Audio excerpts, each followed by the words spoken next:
Putting on my top hat, tying up my white tie, brushing up my tail.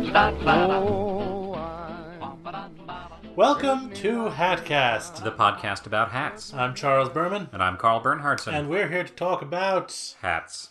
And today's hat, ladies and gentlemen, is one that you may well have worn. It's one of my favorite hats. It's a hat that I have several of. I wear them pretty frequently myself. It works in a lot of situations, pretty much all but the most formal situations you could have one of these. And even in those, if you're a real trendsetter, if you want to buck the rules of convention, like Edward nobody VIII? can tell you what to do. Oh, yes. And we'll certainly get to His Majesty or His erstwhile Majesty in this program. But before we ever do that, we should tell you what we're talking about. It's a flat cap. And we should also talk about...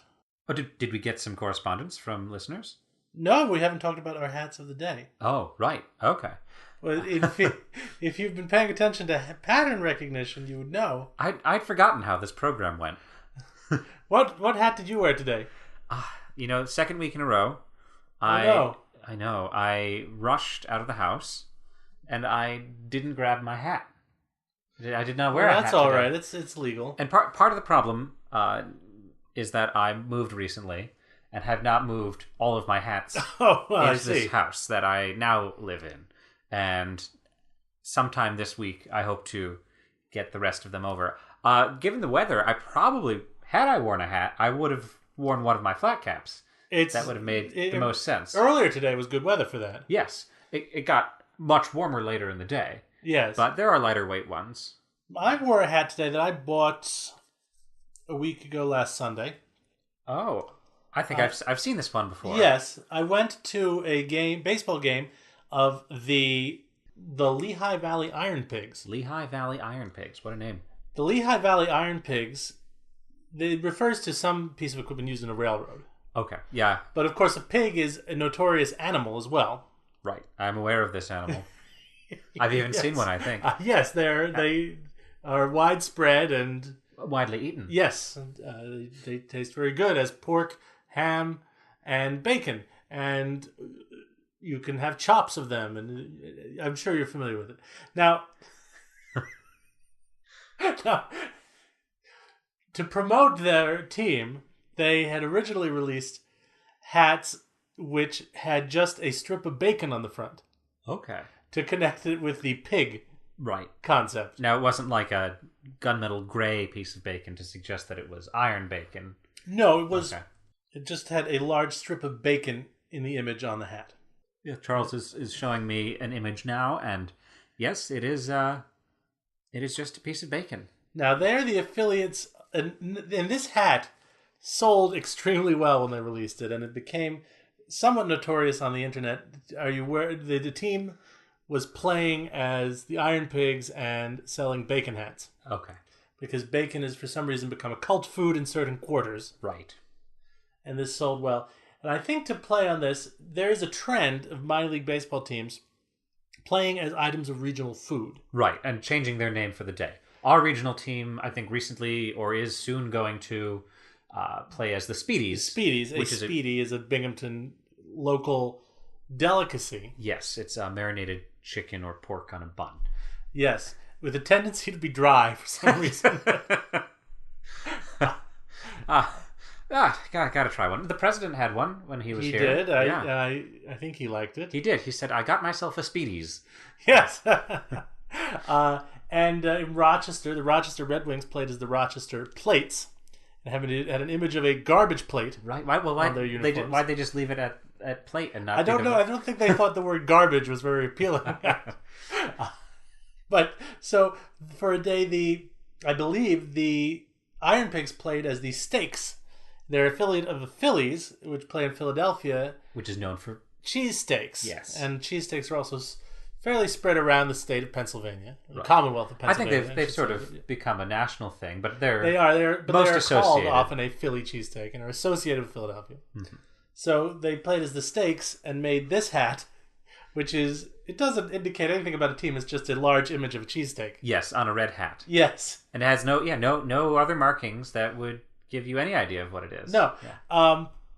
And I think they were marked down, so I got it for $9.99. Not bad. And I can show my affiliation to cheesesteaks, which are a sandwich that I heartily enjoy. I wonder if the Rumble Ponies will make a Speedy's hat at some point available to us. I strongly suspect that they will. I would buy that. Yeah. I would. Do you mean that you would believe my suspicion that they will, or you would purchase the hat? Either. Would you have purchased the cheesesteak hat? If I was in a regionally appropriate place, right? Oh, not just out of love of cheesesteaks. Right. Yeah, I would get the Speedy's hat specifically because I like Speedy's. While I live in Binghamton, I have to say I prefer the cheesesteak over the Speedy as a food item. The cheesesteak might be better, but it's not ours. Right. That's true. There's got to be a certain level of regionalism that creeps into at least your minor league baseball headgear. Right? Yeah, but I think the cheesesteak is mine by virtue of liking it a lot. I think that's another good reason for buying an item. Oh, and my wife has a shirt of the Syracuse salt potatoes. And is it? Yes. It's just a salt potato on it? Or? Well, no, it says Syracuse salt potatoes and Okay. have images of salt potatoes because the Syracuse Chiefs played as the Syracuse salt potatoes for a day. That is a very good regional item. I think of it as more of a side dish. Yes. Than a meal in itself. But it is Syracuse was basically founded because there were salt springs coming up from the ground there. So, yeah. I went to the salt museum there. It was a nice trip. Perhaps next week I'll wear my Syracuse Salt Cats hat, which is their college woodback league baseball team. We're at a disadvantage, Charles, when it comes to what hat did you wear today?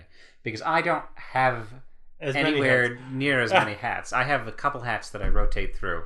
Well, that's all right. I know, but I mean, if I'm going to... Should we excise that feature of the program? Oh, no. All right. We can let them know. Let them know my shame.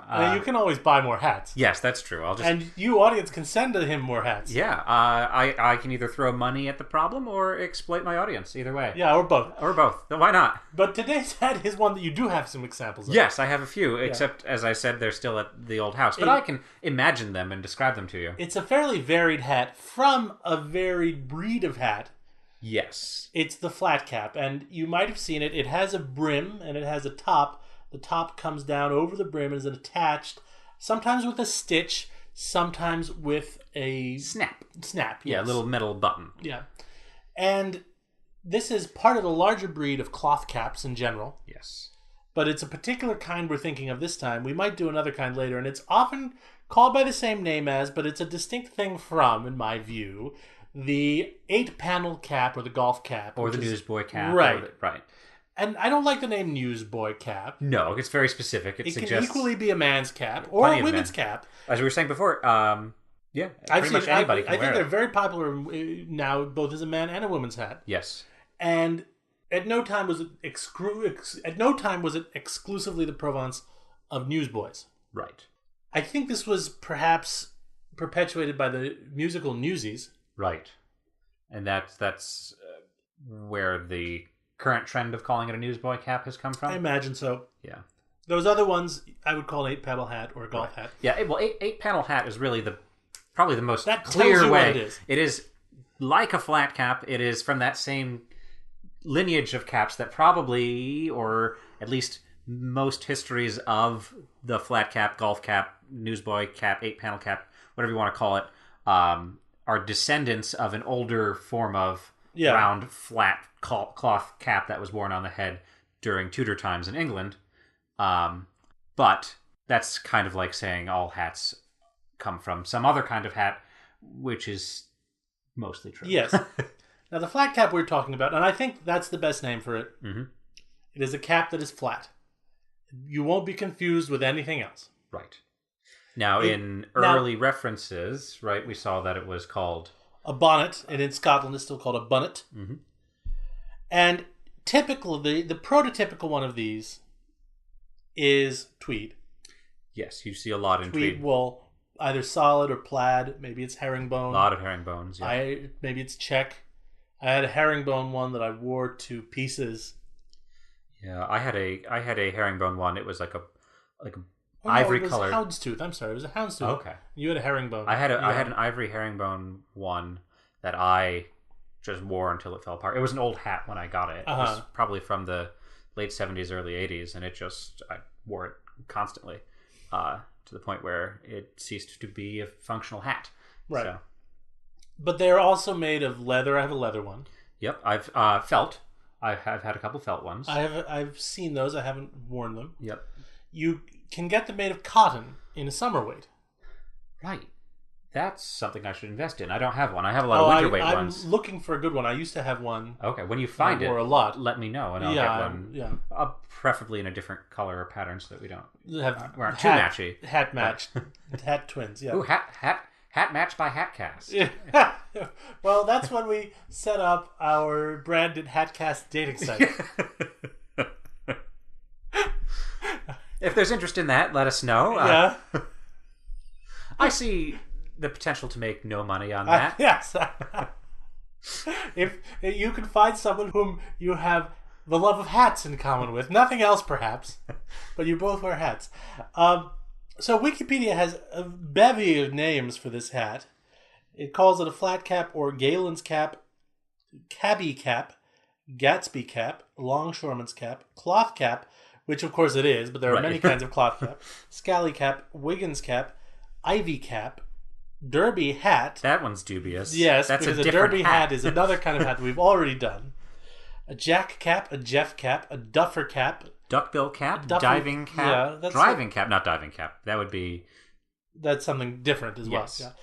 Bicycle cap, Irish cap, which again is not really... I mean, they make some very good tweed in Ireland, but this is just as much in English as an Irish cap, I think. And, this is a fun one. A crook cap, which is kind of funny. I think we should get into the association. Yes, because there is sometimes associated with criminals and thieves. Yes, I most specifically associate it with the two bad guys from the cartoon version of 101 Dalmatians. Oh, they did wear those, As a kid, that was my association. That's where that sort of came from. In a lot of films, crooks will wear them.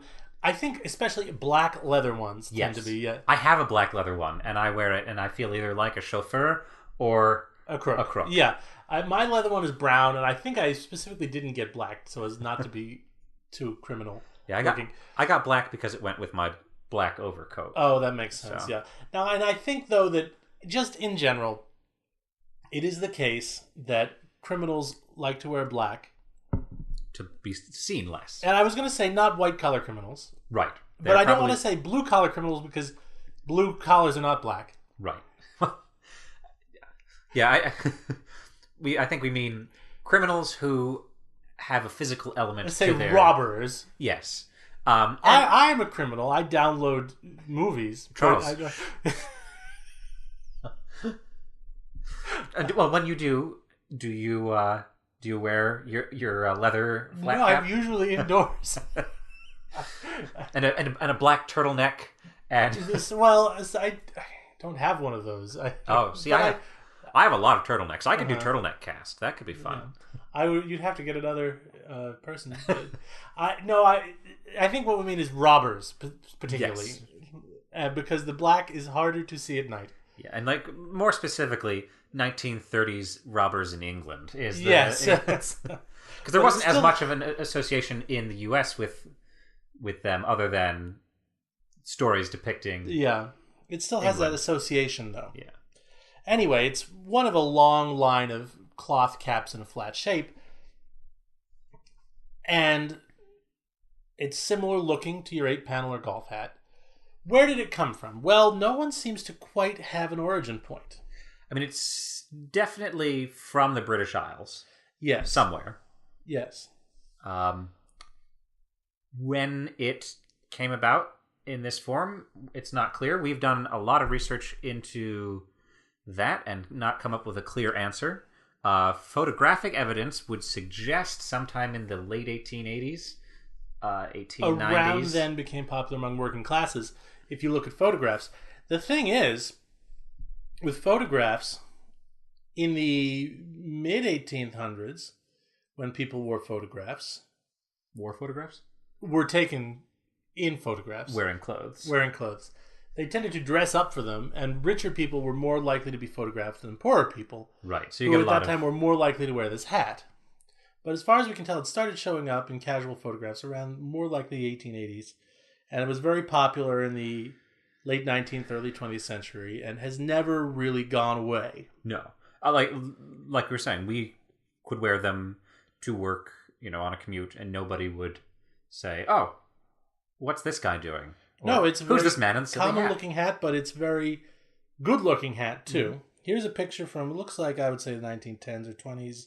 I'd say 1910s or even 1900s. And every man in it who is wearing a hat, is wearing the flat cap. There's a hatless boy and a couple of hatless men, but the flat cap is ubiquitous. There are versions which are stingier or more generous with the poofiness of the top of the hat. Yes, although like we said, the distinguishing feature is that it is one piece of cloth and not many panels. Yeah. I think the poofier varieties are rather nice, and they tend to be less popular now. Yes, I think they're mostly associated now with old-timey golf wear, as opposed to something you might wear out and about. And it is often called a golf hat. Yes, and I think the poofier version did have sort of a resurgence in the 70s. Yeah, as did the 8-panel hat. Yes. Or 6-panel hat, too, or however many panel. But it was known as a golf hat. That style of hat, if you look in old catalogs, which we did from the 1900s, they call it a golf hat. Right. Fancy golf caps. Fancy golf cap, yep. It was popular in colleges at that time, as trendy young people wear.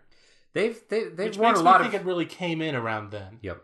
There have been a lot of... We'll have to do a whole episode on hats that were trendy amongst college students in the late 19th and early 20th century, because they really seem to have a revolving door of hats that they thought were kind of funny. Or somehow stigmatized. I remember being in middle school, my middle school teacher saying, when you learn to drive, be careful wearing a white baseball cap, because the cops are pulling over people wearing white baseball caps thinking they're more likely to speed. I don't know if this was true at the time, or if it's still true at all. I doubt it. Yeah, but it sticks in my mind when I see someone wearing a white baseball cap. Huh. Yeah. No, I had never heard that. It just making me think about the first time that I had a flat cap, which I think was for clothes that I wore for Easter when I was 7 or 8. And I was so proud to have it. It was navy blue, and it was like some sort of synthetic material that was like cotton, some sort of cotton blend.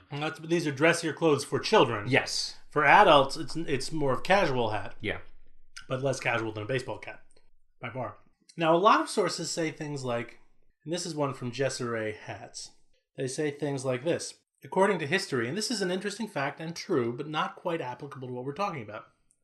It's applicable for me to read it in that a lot of people talking about what we're talking about mention it. According to history, an act of parliament was passed in 1571 to help improve the use of domestic wool. The act stated that all males over the age of 6, with the exception of those of degrees or nobility, must wear a woolen hat on Sundays and holiday. Failure to do so would result in a fine of 3 farthings per day. The bill stayed in place till 1597 when it was repealed. And Wikipedia says, though by this time the flat cap had become firmly entrenched as a recognized mark of a non-noble subject, such as a burgher, a tradesman, or an apprentice. But it says that this was probably the same as the Tudor bonnet. And of course, flat cap is mentioned in people like Ben Jonson. Right. As a mark of a Londoner. But a Tudor bonnet is a very different looking hat. We might do an episode on it later. I mean, it's similar in some ways, right? It is a cap and it's flat. It's a cap, it's flat, appears to be one larger piece of wool, and it looks very typical of the 16th or 17th century. Mm-hmm. The only place you might have seen a real person wearing this is at a graduation ceremony. Right, it's still part of some academic review. Yes, someone getting a doctorate is probably wearing this hat. Okay. But this is a different hat entirely. And you'll see it in images of people from that time. If it's worn, I've seen it, if it's worn today, it's probably by someone in a graduation ceremony or someone trying to look 16th century. Right. A costume. maybe our later episode will go into more detail. Right. Excuse me. So what would you say if you saw someone walking down the street wearing a flat cap? I would say almost nothing. Yeah, I would not find it unusual. I may not even notice it. Who wears them? Well, this is an interesting class question.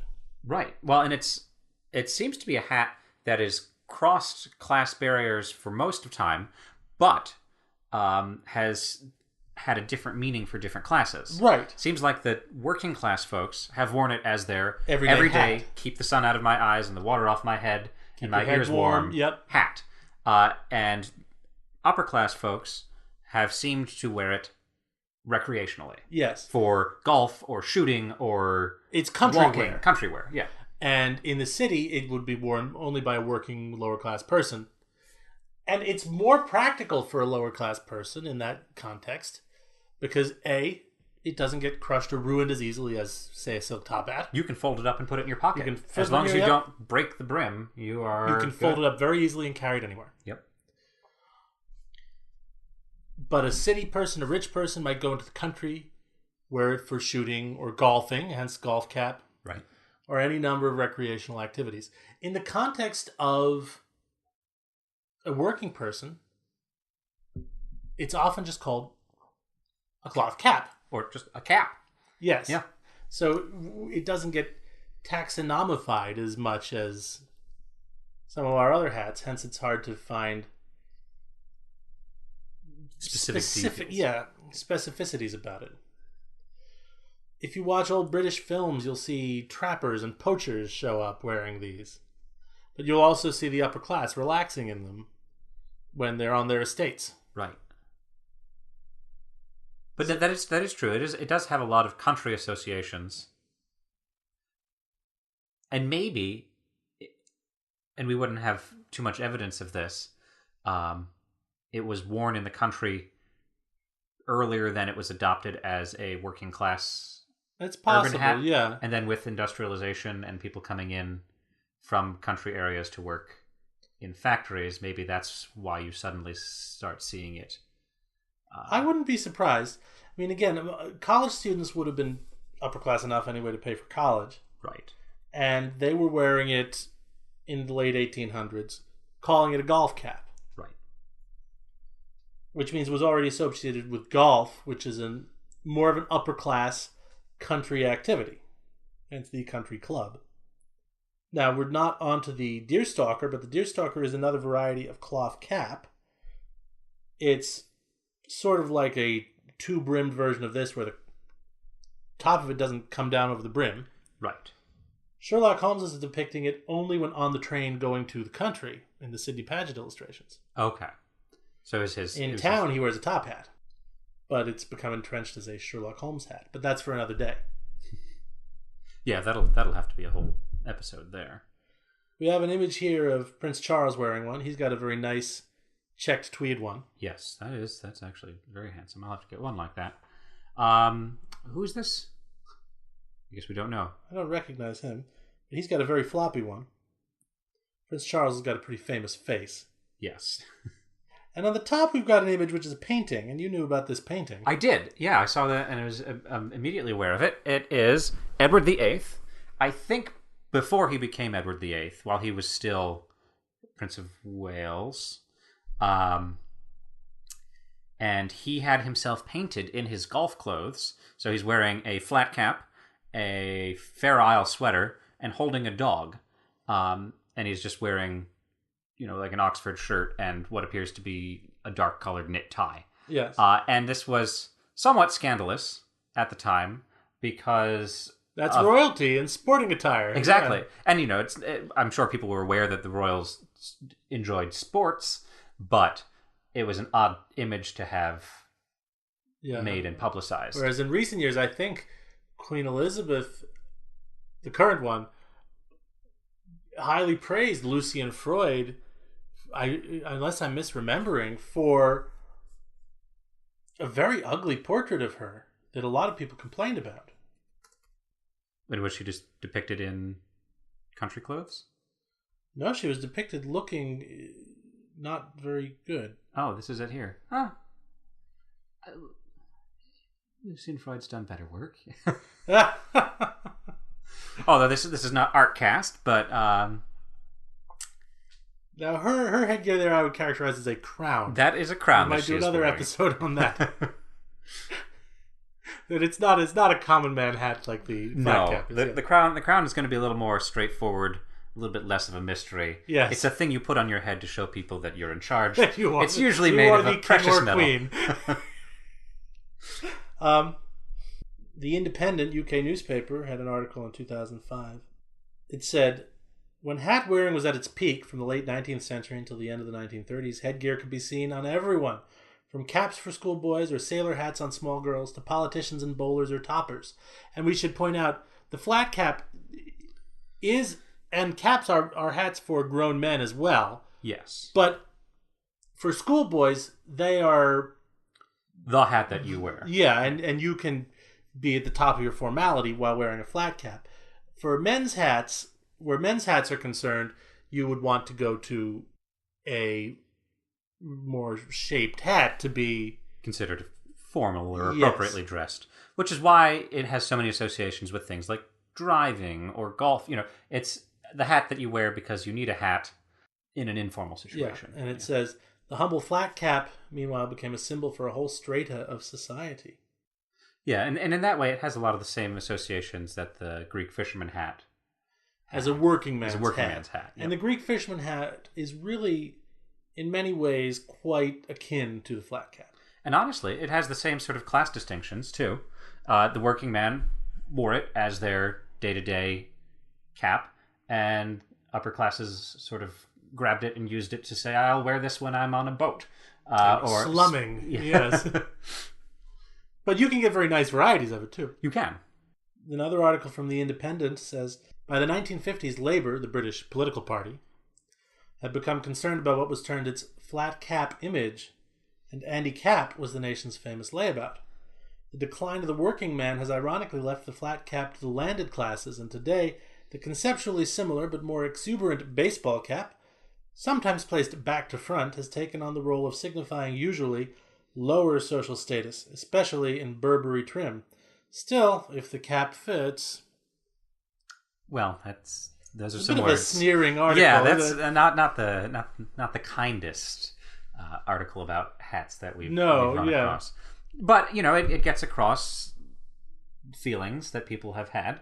I forgot about Andy Cap. Yeah, he's a famous wearer. Yeah, there are innumerable famous wearers of this, and you can find almost anyone really wearing one. Not anyone, but there are innumerable famous wearers of this hat. If you are a man or boy in the last 100 years, you've probably worn one. You may well have. There are a lot of people now who don't. Right, and that the baseball cap provides all of the same functions as the flat cap. In fact, they're constructed not so similarly. Honestly, wool tweed flat cap. Yeah, is much warmer than a baseball cap. It's a good dank weather hat. Right, and it works. Yeah, it works well in sort of a northern, cooler climate like ours. Yes. It would be tricky to wear it all the time in the South. I guess you don't see them all over the place in Florida. It's... No, yeah. I mean, it's just the weather isn't there. Although, again, there are those summer weight cotton varieties of it that one does occasionally see. They're sometimes called cab driver hats. Probably because it's one of the few hats from that time period when cabs were first popping up that you could wear comfortably while driving a car. Yes, and also even in open air, they didn't come off in the wind very easily. Right. But I do hear them associated with cab drivers. So if you were going to rate the flat cap... I would rate it pretty high. I don't know where to take points off, to be honest. I don't want to give something...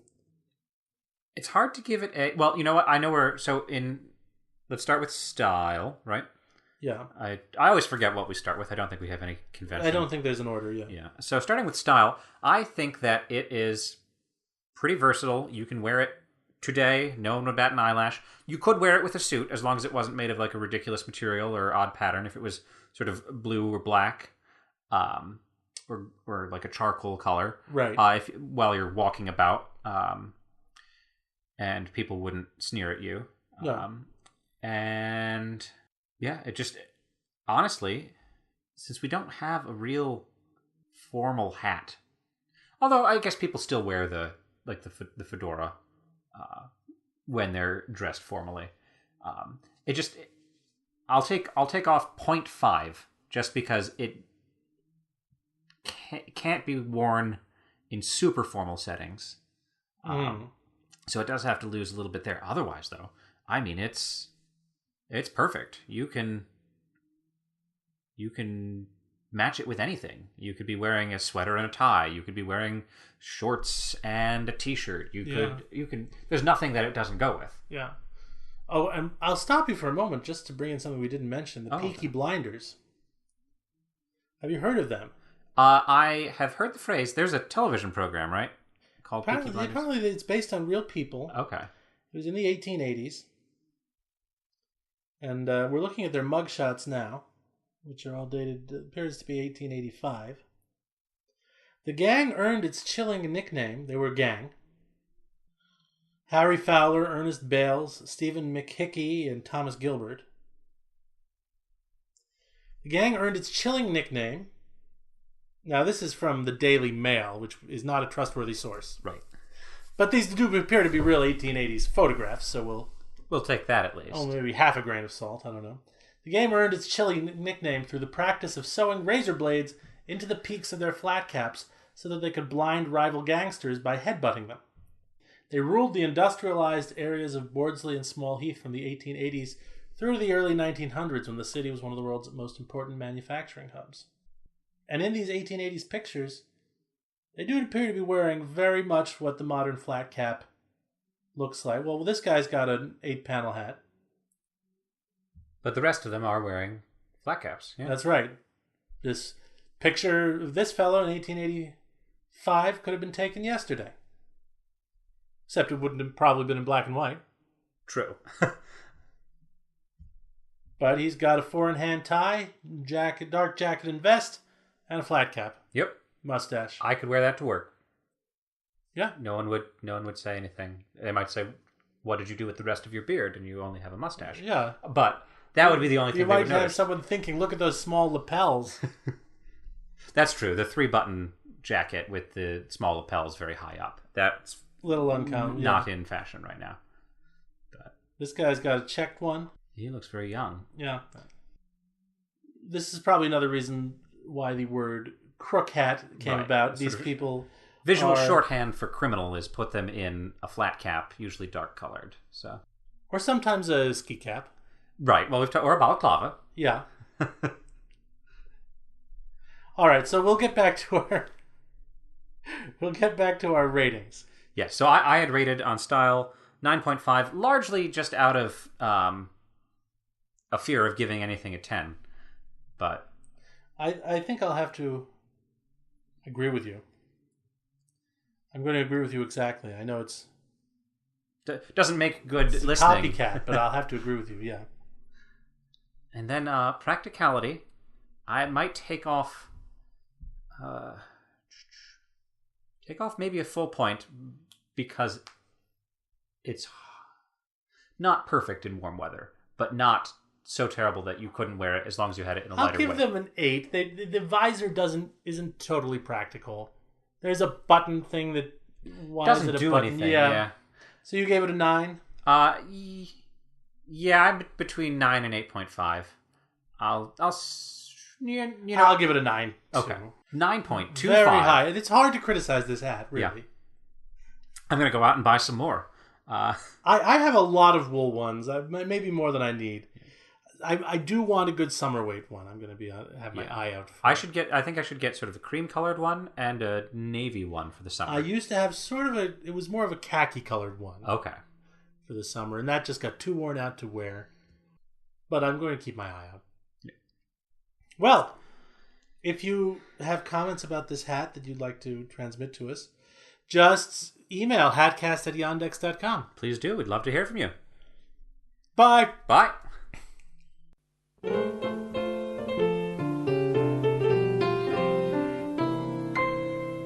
If you ever go to Tyneside, let me give you some advice. It's a jolly super region, and your Geordie's awfully nice. But you'll find him much more friendly if you modify your dress. Get my little secret weapon, and you're destined for success. For there's one thing makes the locals really fall into your lap. Get your picture in the papers with a little cloth cap. A little cloth cap, a little cloth cap. You can make a big impression with a little cloth cap.